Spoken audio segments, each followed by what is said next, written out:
The day Victoria Hale fired me, I didn't cry, didn't scream, didn't beg. I just stood there, staring at the woman who taught me everything about power and how easily it can crush you. Hale Interiors wasn't just any firm. It was the firm. The kind of place where you worked 70-hour weeks just for the privilege of saying you did. The office smelled like coffee and ambition, all marble floors, cold lighting, and perfect people in perfect clothes.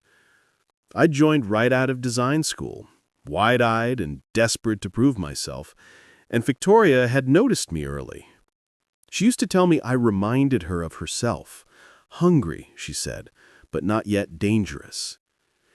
I worked under her for 4 years, doing everything from scrubbing paint samples off floors to creating full design presentations she'd later take credit for. I told myself that was just how it worked. Apprentices learn by watching, by serving, by staying quiet. And I was good at staying quiet. Until that Thursday morning. She called me into her glass-walled office, the one with the city skyline stretched out behind her like a trophy case, and gestured for me to sit. Her tone was soft, almost kind, and that scared me more than if she'd shouted. "There's been a problem," she said, sliding a folder across the table. "The Dover Hotel project. You missed a deadline." I frowned, flipping through the papers, confused. The dates didn't line up. I hadn't missed anything. "That's impossible," I said. "I submitted everything last week." She gave a little sigh, the kind that said she'd already decided I was guilty. "The client sent the wrong files back, Eleanor. You were supposed to catch it." My name in her mouth sounded like a mistake. I tried to explain, to show her the time-stamped emails, but she wasn't listening. Her eyes were already on the clock, calculating how long this conversation needed to last before she could get back to her lunch meeting. "You're talented," she said finally, "but this is a serious error. It's not personal." That's what they always say before they ruin you. It's not personal. But it is. Every layoff, every betrayal, every knife in the back starts with that lie.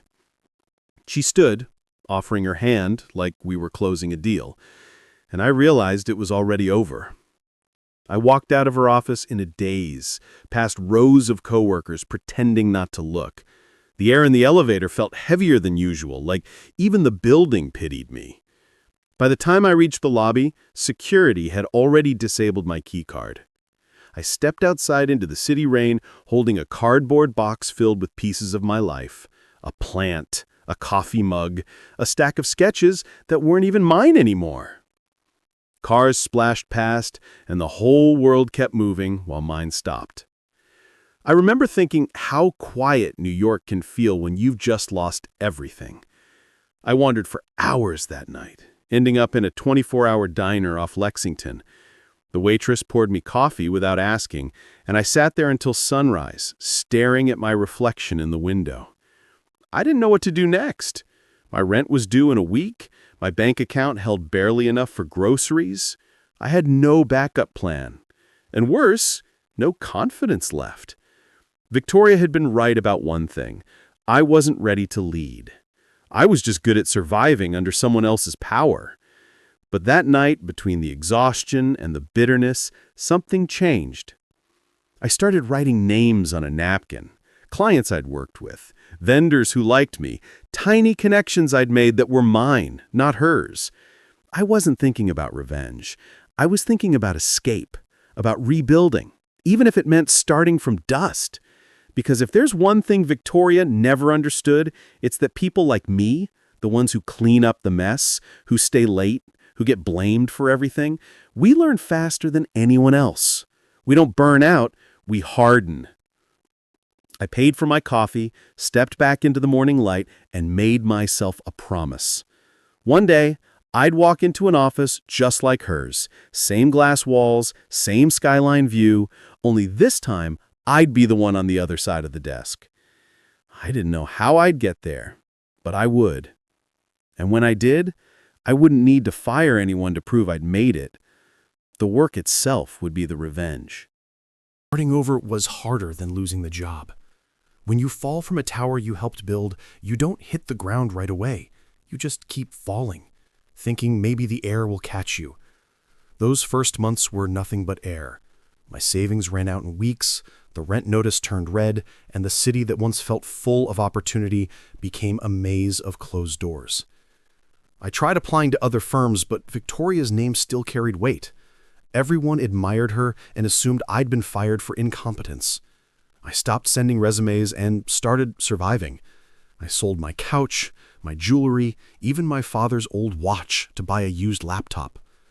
Days blurred into nights at cheap diners with free Wi-Fi, sketching ideas on napkins between job listings. Still, I couldn't stop designing.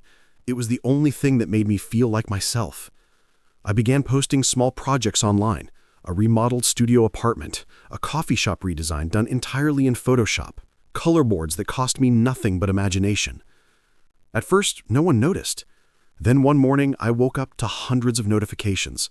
A lifestyle blog had reposted one of my mood boards with the caption, "Design should feel like home." It went viral in a tiny, unexpected way, just enough to make strangers curious about who I was. I built a portfolio site overnight, called it Eleanor & Co. because & company sounded bigger than just me.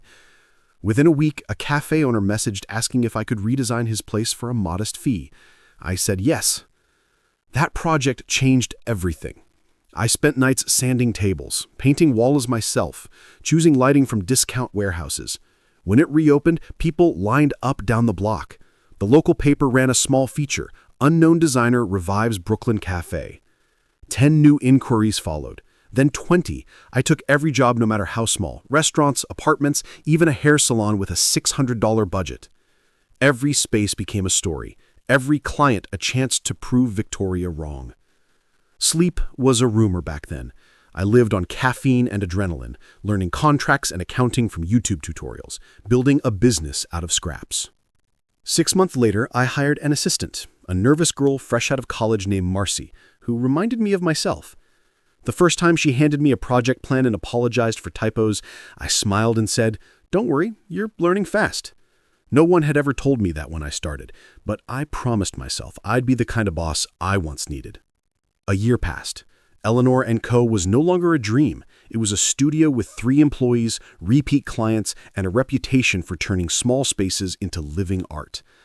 I stopped comparing myself to Victoria until her name surfaced again in gossip I couldn't ignore. Her firm slipping, someone said at an event. Big clients pulling out. She's difficult. I pretended not to care, but inside I felt something between satisfaction and sadness. The universe has its own sense of timing.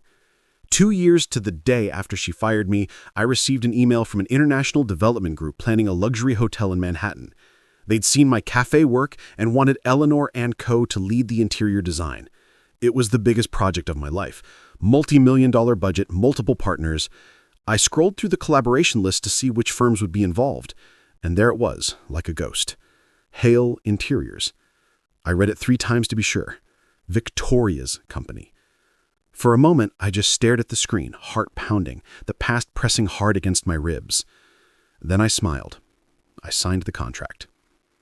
On the morning of the first coordination meeting, I walked into a glass conference room overlooking the skyline wearing a tailored blazer that felt like armor. My assistant introduced me. Eleanor Adams, Creative Director, Eleanor & Co. The title sounded unreal in my own ears. Victoria was already seated at the far end of the table, reviewing documents. When she looked up and saw me, her pen slipped from her hand. For a split second, neither of us moved. The room buzzed with quiet conversation, unaware of the earthquake between us. I met her eyes and gave a polite nod, professional, distant, unshakable. In that moment, I realized something. Revenge isn't a firestorm. It's walking calmly into the room they never imagined you'd own. When I walked into that meeting room, it didn't feel like revenge. It felt like symmetry. The kind of balance life rarely gives you, but sometimes allows you to earn. Victoria Hale sat at the far end of the glass conference table, surrounded by architects, executives, and project managers. Her posture still flawless, her confidence rehearsed. For a second, she didn't recognize me. Not really. Not the woman sitting across from her now in a tailored suit, holding her own portfolio instead of carrying someone else's. Then her eyes widened, and I watched it happen. The flicker of disbelief, the flash of calculation, and finally, the smallest trace of fear. She recovered quickly, because people like her always do. "Eleanor," she said, forcing a smile. "It's been a while." Her voice was the same, smooth, composed, polished for power.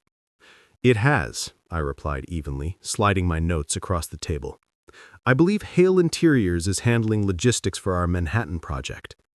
She hesitated just long enough for the room to notice. "That's correct," she said. "We're honored to collaborate." I didn't smile. I didn't gloat. I simply nodded and began the presentation, every word clear, every concept tight. Years ago, I used to shake in rooms like this. Now the silence between my sentences worked for me. People listened. Even she listened. When the meeting ended, she approached me privately, tone softer. "You've built something impressive, Eleanor." I thanked her. No sarcasm, just calm acknowledgement. Because the truth was, I had. But seeing her there, the same woman who'd once called me replaceable, it didn't fill me with pride. It filled me with peace. Over the next few months, we saw each other often. She tried to regain control, slipping in compliments that doubled as probes. "How do you manage such rapid growth? You've done well for yourself." I answered politely but distantly. The balance had shifted, and she felt it. In meetings, she deferred to me. In emails, her tone changed from commands to requests. I didn't punish her for it. I simply let her feel what it was like to depend on someone she once dismissed. One night, after a long design review, she lingered as the team packed up. "You know," she said, voiced quieter than I'd ever heard, "I didn't fire you because you weren't good enough. I fired you because you were too good. You were becoming me." I met her gaze and smiled faintly. "You were right," I said.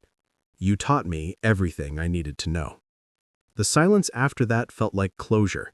Heavy, final, clean. When the project was complete, Eleanor & Co. landed the cover of Architectural Digest. My name was printed in bold across a skyline I'd once only seen through her office window. Hale Interiors was listed in small print at the bottom, subcontracted for materials. The world didn't know what that meant, but she did. A month later, I heard her firm had downsized. Rumors said she was taking a sabbatical. Maybe she was. Maybe she was tired of fighting the system she used to control. I didn't feel the urge to celebrate. I had already moved on. Success, I'd learned, wasn't loud. It didn't need revenge speeches or poetic justice scenes. It was quiet, steady, and undeniable. It spoke through work, through patience, through the kind of consistency that people like Victoria never had. Sometimes when I drive past that old building, the one where she fired me, I still slow down. The lobby looks smaller now. Maybe it's because I'm no longer the woman carrying a box of her belongings, wondering what went wrong. Maybe it's because once you've rebuilt yourself, the places that broke you lose their power. I don't hate her anymore. In a strange way, I'm grateful. If she hadn't ended my career, I'd still be waiting for permission to start my own. If she hadn't closed the door, I'd never have built a door of my own. And that's the thing about people like her. They mistake control for strength. They think firing you ends the story, but sometimes it's just the first chapter of something better. The last time I saw Victoria was at an industry gala. She was polite, older, quieter. We talked briefly, just two professionals making small talk. As I turned to leave, she touched my arm lightly and said, "You really did become me, didn't you?"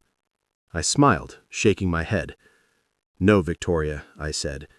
"I became what you could have been if you'd remembered where you started." Then I walked away, not with anger, not with pride, but with peace. The kind that comes when you realize you didn't just survive the fire, you built something beautiful from its ashes. And that's when I understood. Real revenge isn't proving them wrong. It's living so well that you forget they ever doubted you.